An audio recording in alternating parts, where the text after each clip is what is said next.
Good afternoon, friends. Welcome to the mid-market update from the advisory desk. Let me tell you the market had opened in the green, almost at a record high, 7,700 Nifty touched the spot. But right now, as I'm talking to you, it has given up all the gains. Market, even Sensex is down by 100 points. Mainly selling is happening in the interest rate sensitive stocks or sectors, I can say.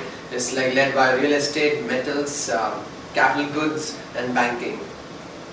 As we know all that the monsoon this year has been predicted below average, that is 93% of the average period of the rainfall. And this has led to some kind of pressure happening on the food inflation, which has already been seeing kind of prices of onions, tomatoes and potatoes have gone up by anywhere between 5 to 6 rupees. Even though actually the rainfall has not even started and the food inflation, certain prices of vegetables have already gone up.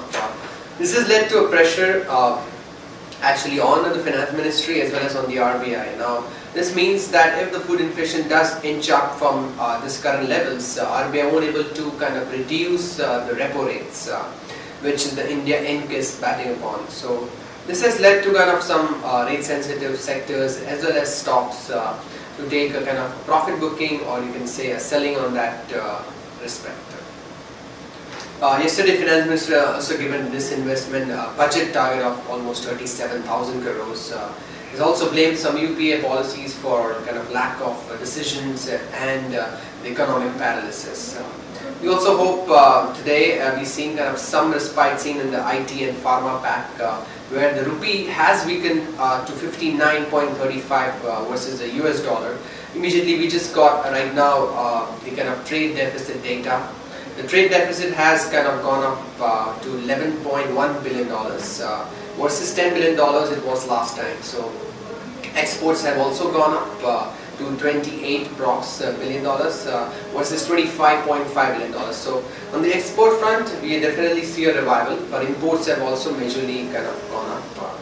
So the trade deficit data is not kind of that good as expected. Nonetheless, to market kind of giving up some gains. Also on the rupee front, it has weakened a bit, which will definitely affect kind of some import sensitive stocks as well. Friends, shares of core education has hit the 5% upper circuit. The management has given a clean revival strategy plan to their investors, and they are also trying to sell their non-core assets and real estate asset worth 400 crores.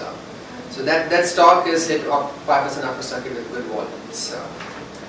Friends, Suzlon is another stock which is the company is trying to revive its fortune by kind of curtailing the debt and increasing their order book. There's led to kind of a re-initiation in the stock price, which is almost 5% hit upper circuit. So these certain stocks which are doing good, we have large caps like we're seeing Hindalco, SSLT, Tata Steel, real estate, DLF, HDL, all kind of down and seeing heavy selling pressure. That's all the update we have, friends. We'll get back to you more in post market. Thank you.